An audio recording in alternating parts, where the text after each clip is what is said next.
शुक्ल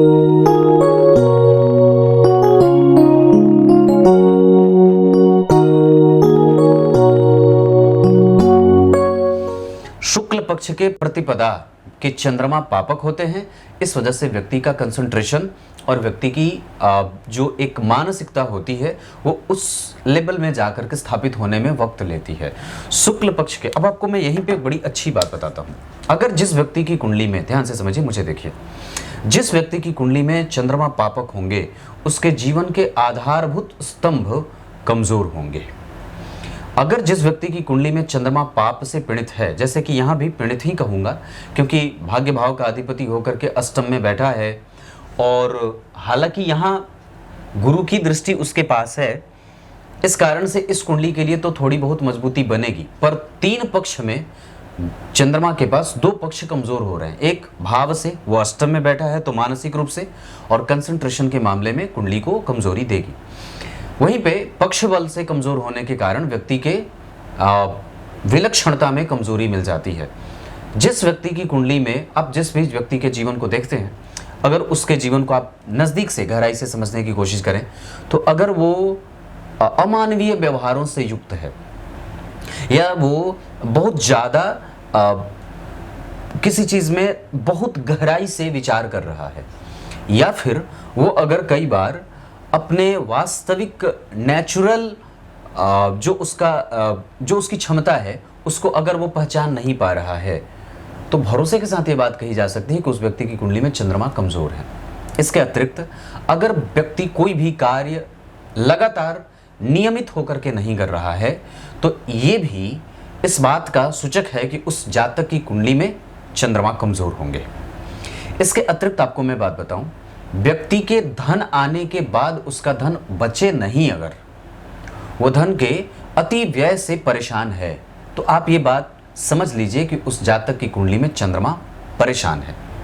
इसके अतिरिक्त अगर चंद्रमा किसी भी जातक की कुंडली में सरकारी नौकरी की अगर वो व्यक्ति तैयारी कर रहा है और अगर वो चंद्रमा उसकी कुंडली में पापक हो रहे हैं, तो यहाँ भी उसको सरकारी नौकरी में दिक्कत होगी।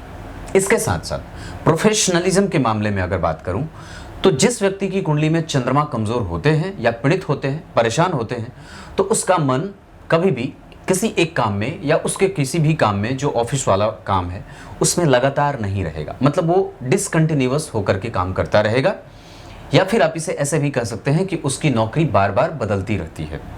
जो बहुत ज़्यादा भावुक है, जो बहुत ज़्यादा अपनी बातों को रगड़ता है, बहुत ज़्यादा किसी भी बात में डीपली घुस जाता है और उसमें बैलेंस बना नहीं पाता है, मतलब समतुल्यता का भाव नहीं रखता, संतुलन नहीं बना पाता है, तो उसमें आपको ये बात समझनी होगी कि उस जातक की कुंडली में चंद्रमा पीड़ित है, परेशान है या कुचक्र में फंसे हैं। लेकिन अगर चंद्रमा जातक की कुंडली में अच्छे रहेंगे तो उसका मानसिक संतुलन बढ़िया रहे, वो व्यक्ति मानसिक रोगी नहीं होता, उसकी विकृति उसे बहुत ज़्यादा डिप्रेस नहीं कर पाती है और वो कभी भी असंतुलन का शिकार नहीं होता है।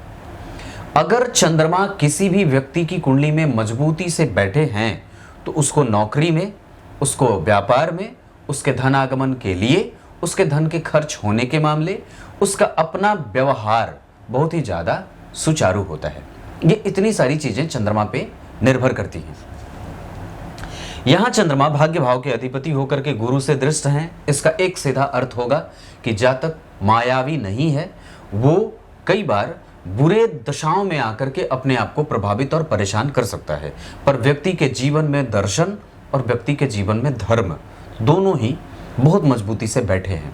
इसके साथ साथ उसके जीवन में बड़ों का आदर, बड़ों का सत्कार थोड़ा कम हो सकता है, क्योंकि व्यक्ति की कुंडली में सूर्य अष्टम भाव में और चंद्रमा भी अष्टम में बैठे हैं। वस्तुतः ज्योतिष में ऐसा कहा गया है ग्रंथों में कि चंद्रमा और सूर्य को अष्टम का दोष नहीं लगता है।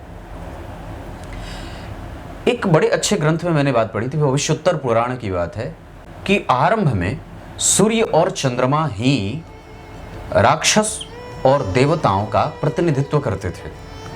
बाद में चल करके इनके स्थितियों में बदलाव हुआ, पर वो एक विषय की बात है। पर आपको मैं एक बात कहूं कि जिस व्यक्ति की कुंडली में ये दोनों ही ग्रह पीड़ित और परेशान और अच्छे भाव में नहीं बैठेंगे, उस जातक के जीवन की नैया धीरे धीरे आगे बढ़ती